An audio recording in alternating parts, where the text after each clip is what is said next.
মাশাআল্লাহ আমার 24 ভালো কেটেছে।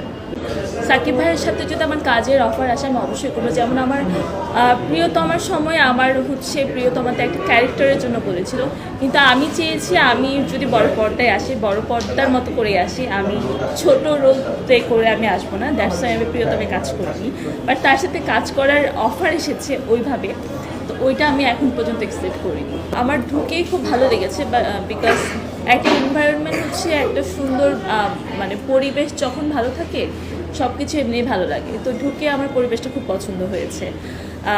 আর কফি কখন খেতে আসে মানুষ নিজেকে রিফ্রেশ করার জন্য, সো এনভায়রনমেন্টটা এত সুন্দর, আমার মনে হয় যে এখানে এসে নিজের রিল্যাক্স টাইমে যদি একটা কফি খেয়ে যায় সবার খুব ভালো লাগবে।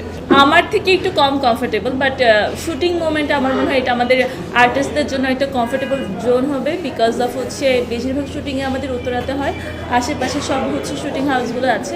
সো যারা উত্তরাবাসী তাদের জন্য তো খুব ভালো হয়েছে, বাট আমার বাসাটা এই উত্তরা থেকে একটু দূরে, সো আমার জন্য শুটিংয়ের বাইরে আসাটা একটু টাফ হবে। তারপরও যেহেতু নিজেদের একটা জায়গা অবশ্যই আসবো।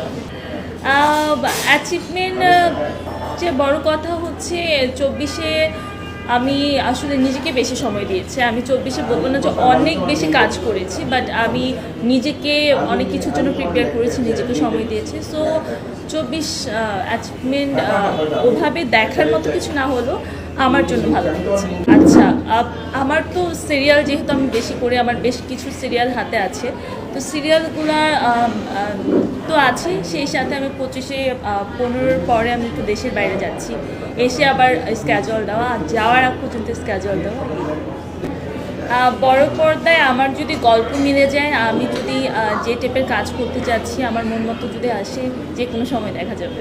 অবশ্যই আমাদের ইন্ডাস্ট্রির সবচেয়ে বড় সম্পদ যদি বলতে হয় সেটা সাকিব ভাই।